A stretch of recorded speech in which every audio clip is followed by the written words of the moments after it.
За сайн байцгаана уу? Ариун санаа байна. За өнөөдрийнхөө бичлэгээр хүү амны гэмт хэргийн талаар ярих учраас хүүхэд болон зүрх судасны өвчтөе хүмүүс үзэхгүй байхыг сануулъя. За энэ хэргийн хувьд гэх юм бол 2009 онд Солонгосын нийгмийг тэр чигтэн донслогч исэн цагдаагийн байгууллага, хэвлэл мэдээлэл, ард түмэн гээд бүх хүмүүс жигшиж, ад үзэж, чичилж байсан тийм маш том хэрэг учраас үнэхээр эмзэг хүмүүс бол үзэхгүй байхыг би анхааруулж байна. За хэрэгтний намтар болон бага насны тухайд гэх юм бол 1966 оны 11-р сарын 5-ны өдөр ээж аавынхаа 2 дахь гэрлэлтээс төрсөн 6 дахь хүү И Хян Ёр. Хэрэгтэн хэдүүлээ одоо И гэдэг дуудаа авчи. Аавынх нь хувьд гэх юм бол өмнөх амьдралаасаа 3 эрэгтэй хүүхэдтэй, ээж нь бол өмнөх амьдралаасаа 2 эрэгтэй хүүхэдтэй, И төрснөөр одоо 6 хүүхэд ээж автаа гэхлээр ерөнхийдөө 8 ааж түрэн амьдардаг байсан. И хар багасаа л ах нартайгаа таардаггүй, ах нар нь байнга ийг дээрлэхдэг, зоддог, нүддэг, ах нар нь ч хоорондоо таардаггүй, маш тийм хүнд хэцүү нөхцөлд бол өсөж төрөнсөн.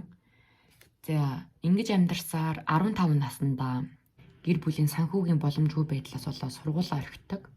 Сургуулаа орхин нэгэн цүнхний үйлдвэрт ажилд ороод тэндээсээ бас өөрөөсөө хэд ах залуучуудтай найзалж эхлээд энэ үеэс ахуулаад ингээд архит арсанд ороод, тамхинд ороод, байнга архины газраар үйлчлүүлдэг, насаа удлаа илж, клабд явж ордог. Тэгж болж бүтэхгүй хүмүүстэй нийлж явсаар 16 наснда өөрийгөө сексийн гаж дур хүсэлтэй гэдгийг олж мэддэг. Тэр үеэсээ хойш ерөнхийдөө ажилласан бүх мөнгөө л архины газарт, клабд үрж, орой олгоо охтуудыг ингэж авч гарч явж, one night хийж ингэж явсаар ерөнхийдөө one night гэдэг зүйлд ингээд маш донтоод эмхтэй хөнгөлөл байж чадахгүй хэмжээнд хүрдэг. За тэгж клаб хийж явсаар хагаад 18 наснда өөртөө жицэн охинтой одоо клаб танилцж, хайр сэтгэлийн холбоо тогтоож 7 хоног хамтран амьдарч эхэлдэг.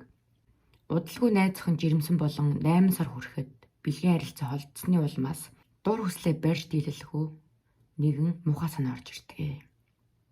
1987 оны 1 сарын 27-ны шөнө харанхуй гудмаар ганцаараа явж исэн 16 настай насан туршигүй сурагч охиныг зэрлэгээр зодон ухаалсны дараа хүчингийн хэрэг үлдэж насан туршигүй хүүхдийг хүчирхийлсэн хэргээр 2 жил 6 сарын ял аван шоронд ордог. Игийн найз бүсгүй хэдүүл одоо Ким гэдэг дуудаа авчи. Ким бүсгүй мэдээж одоо 8 сартай том гэцтэй ажил эрхлэх ямар ч боломж байхгүй. Тэгэхээр ерөнхийдөө санхүүгийн асуудалд орж ирнэ тийм үү. Ким эмэгтэй хамаатнуудын хараа толгоорогдсон 2 сарын дараа охинтой болдог. Мэдээж одоо Ким эмэгтэй гэрийнхэн бол найз охин жирэмсэн байхад хүчингийн хэрэг үлдээ шоронд орж байгаа хүнийг бол хизээж авч үзэхгүй. Салахыг маш их шаардж исэн. Одоо ингэ дахиж бити холбог өөрийгөө бод залуу байна, хүүхдийг бол бид нар өсгөөд өгье гэж одоо ятгаж байсан боловч Ким эмэгтэй ийд маш их сэтгэлтэй байсан учраас хэдэн сарын турш гэрийнхнаасаа нууж найз залууга шоронд иргэн охинооч бас ингээд дагуулж уулзулдаг байсан. Энийг мэдсэн аав ээж нь бол эсэргүүцсэн гэртээ 20 байран салгадаг. Жилийн хугацаа өнгөрсний дараа Ким эмэгтэй маань өөр нэгэн залуутай танилцсан, хайр сэтгэлийн холбоотой болж 2 дахь амьдралаа дахин эхлүүлдэг. Түүний шинэ нөхөр нь Кимийн дагвар хүүхэд болох Игийн охиныг яг л өөрийнхөө хүүхчийг хайрладаг. Ким эмэгтэйд ч маш их хайртай, айгүй сайн аав байж чадчихсан учраас 2 дахь амьдралаа эхлүүлээд дахин нэг хөөрхөн охинтой болтгоо. И 2 жил 6 сарын дараа одоо суллагдаж чоронгоосоо гарч ирээд 1991 оны 6 сарын 1-ний өдөр нэг дөрөвт амьдардаг хүн одоо өөрийг нь чоронд ороод гараад ирсэн, хүчингийн хэрэгээр ороод гараад ирсэн гэсэн утгаар аюу гадуурхдаг байсан. Тэгээ тэр шалтгаанаар түүний охин болох 15 настай охиныг барьцаалан хэрцгийгээр зодож 3 удаа бэлгийн хүчирхийлэл үлдээд охины ааваас одоо 2 сая вон өгөөд охиноо авахыг шаарддаг. Энэ эргээсээ болоод одоо хүний 8 насан туршигүй хүүхдийг хүчирхийлсэн, хүн барьцаалсан гэсэн үндслээр 15 жилийн ялыг сонсоод дахин шоронд ордог.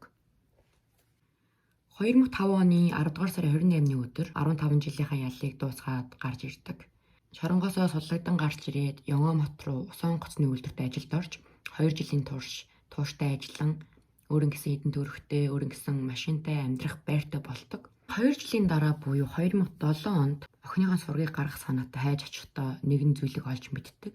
Ким эмэгтэй одоогийн нөхрөөсөө салаад тустай амьдарч байгаа гэсэн зүйлийг олж мэддэг. Ий бол маш их баярлалаа. Одоо л охинтойгоо амьдрах нь яаж иж байгаа л Ким эмэгтэйтэйгээ хамт амьдрдаг юм шүү. Одоо дахиад шинээр амьдралаа гоё эхлэнэ гэсэн тиймэрхүү зүйл бодоод Ким эмэгтэйтэй холбоо барихыг хүсдэг. Тэр хоёр дахин ингэж уулзаж харилцаж эхлээд Ким эмэгтэйд жаргалтай амьдралыг амлаад бүхий л гоё сайхан үгийг хэлээл ерөнхийдөө дахин нэг гэрт орж хамтран амьдарч эхэлдэг. Ким эмэгтэй өөрийнхөө хоёр охиныг дагуулж ирэн Ийтэй ингээд дөрүл хамт амьдарч эхэлдэг. Өдөр хоног энгийн л өнгөрч асуудал гэдэг зүйлгүй амьдарч байсан боловч 2009 оны 2 сард ажлаасаа халагддаг. Ажлаасаа халагдсан өөртөө маш их гутраад арх уудаг болоод би яагаад юм амар арчаагүй юм бэ гэж маш их газардаж эхэлдэг. 2009 оны 5 дугаар сарын 5-ны өдөр энгийн л нэг өдөр 12 цагт хадам ээжийнхаа гэрээр зочилдог. Хадам ээжинд очиод эхнэрийнхээ үеэлдүү болох 16 настай охиныг өөрийнхөө охтуудтай дагуулж гадуур явж кино үзэж амттай юм идэн гэсэн нэрийдлэр гэртээ дагуулж ирдэг. Үеэлдүүгийн гэрт ирээд гэрийнхээ хувцас солиод өмсөө байжсэн чинь ингээ хараа зогсож идэг. Тэгээд ингээ шалдан байхыг ингээ харсан учраас ийгийн бэлгийн дур хүсэл нөриглоод охин л хамаг хурдаараа гүйчихээд ерөөдөө охины хөхийг нь базаж, хаазаж, үнсэж, долоож бүр ингээ үнэхээр муу бүх үйлдэлийг ингээ хийдэг. 16 настай охин маань эсэргүүцэн ойрлж чаарлж тэмцэж байсан боловч түүний ингээд ам болон гарыг нь скотчтоод бэлгийн дүрслээ хангадаг. Дахин шорон дорохыг хүсээгүй учраас охиныг алхаар шийддэг. За тэгээд охиныг ухаан алдуулан тийм аяллаа том цүгэн чихэж хийгээд машиныхаа багажинд хийдэг. Ингээд гэмт хэргийн уул мөрийг арилгахын тулд бас өөрийг энэ хэрэгтэй ингэж холбоогүй мэт харагдуулахын тулд дахиж хадныхаа гэрлөө явдаг. Гэрлөө тэгээд нууцаар явж ороод охины цүнх болон гутлыг гэж авч гарч ирээд гэртээ ойролцоох тийм автобусны буудлын хогны савнд хийдэг. Одоо цагдаа нарыг төөрөгдүүлэхийн тулд багажнаас охиныг гаргаж ирээд цүнхээ онгоолгоо үүдсэн боловч охин агаарын дутагдалд орсноо яасан. Ам хамраа бүгдийг скотч дуулсан байсан учраас амьсгал хураасан байсан. Охины тэр гар болон амд нь наацсан байсан скотчийг хуулж аваад тухайн үед өмссөн байсан юмнуудыг тайлж аваад уулан давчаад ингээ булдаг. Тогтсон ингээд аялын цүнхэнд нь байгаа л байгаа. Тэг хамгийн сэтгэл сэрдийлгэн үйлдэл нь бол аялын цүнхтэй ингээ цогцсыг өөрөө үүрээд дэлгүүр ороод уух юм аваад тамхи аваад тэгээ тамхиа татангаа ингээд уух юм уугаа цогсоод ижидэг. Тэгээ оройхон тийшээ тийм загасчилдаг тийм бүст очиж бүр загас барьдаг. За тэгээ 5 хоног өнгөрсний дараа өөрөө цагдаа зар ингээд төрүүлж очиод манай эхнэрийн дүү алга болчлоо. 90 сурвалжилж өгөөч гэсэн хүсэлт өгдөг.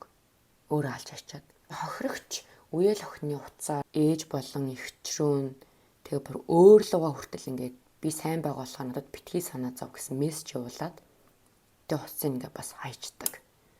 Ерөнхийдөө гэрээсээ цухтаасан гэж одоо харагдуулахын тулд зохиосон тийм үйлдэлсэн байгаа байхгүй. Хэрэг үйлдсэн өдрөөс 7 хоногийн дараа буюу 2009 оны 5 сарын 12-ны өдөр 5 цагт гэ том өрөөнийхэн буудан дээр зүгээр хөвтчихсэн эхнэрийнхээ одоо даагуур охинд чи яагаад ая тавгаа угаагүй юм бэ гэр орноо яагаад цэвэрлэегүй байгаа юм гэхэд бол охин хариуд нь би яхаар их хэвтэй химээ ингээ муудалцаж эхэлдэг.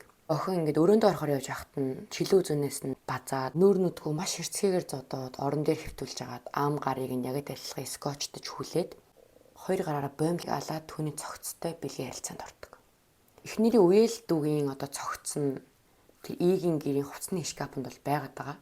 Тэгээ дагуур охиноо бас алангуудаа хамттан тэр ингээ хувцсны шкафанд чихэд орхичдаг. Ингээд ерөнхийдөө хоёр дахь хүн амныхын гэмт хэргийг үлдчихэж байгаа. Дагуур охиноо алсан өдрийнхөө оройн 8 цагт эхнэр болох Ким бүсгийн ажилдаг хоолны газарт очиж юу ч болоогүй юм шиг хамтдаа хоол идээд 1-2 шил арх уугаа. Хоолоо идэж дуусныхаа дараа дунд сургуулийн машины зогсоолд машин дотроо бэлгийн харилцаанд ордог. Бэлгийн харилцаанд орж дуусныхаа дараа эхнэртэй би чамд хитрхи хайртай болохоор би чамайг алмаар байна гэж хэлээд эхнэрийгээ бас боомлж алдаг. Эмэгтэйн цогцсыг багаажинд хийгээд тэг гэрийн зүг хөтэлдэг. 15 жил тэр шоронд хоригдож явахдаа ингээд эхнэр болон эхнэрийнхээ ар гэрийнхэнд агиох ус онзон санаж исэн. Би гарч байгаа бүгдийг чи аална гэд бүр маш их ус онзон санаж өсрөхдөг байсан.